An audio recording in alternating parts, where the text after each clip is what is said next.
Micro plating வந்து பண்ணுவோம். ஓகேவா? இந்த பென்னும் இந்த நீடில் இந்த பிளேடு இந்த ரெண்டும் தான் உங்களுக்கு தேவைப்படும். ஓகேவா?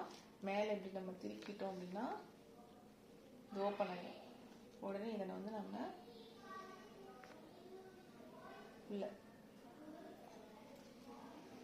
வச்சுருவோம். இந்த மாதிரி வச்சுட்டு டைட் பண்ணால் இந்த மாதிரி இருக்கும். இதை வச்சு தான் நம்ம கட் பண்ணுவோம். ஓகேவா? ஸோ இப்போ வந்துட்டு ஓகேவா, இதுதான் இந்த இடத்துல இப்படி போட்டு போனோம். இதில் தான் எடுத்து கலர் எடுத்து இதில் தான் வைப்போம். வச்சுட்டு தான் நம்ம வந்துட்டு இதில் எப்படி தொட்டு தான் நம்ம வந்து பண்ணணும். ஓகேவா? இந்த அதுக்கான இது.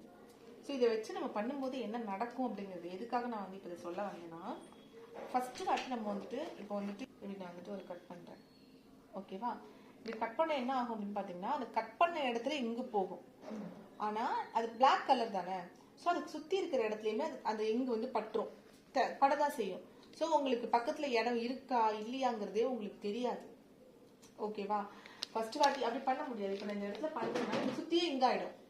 நீங்கள் டார்கெட்டட் இடத்துல மட்டும் படாது, சுற்றி எங்கு தெரியறதுனால பக்கத்தில் வேணுமா வேண்டாமனே தெரியாது, தொடச்சாதான் தெரியும். இப்படி பண்ணுறேன்னா அந்த இங்கு வந்து பக்கத்தில் இருக்கிற எல்லா இடத்துலையுமே டச் ஆகதான் செய்யும்.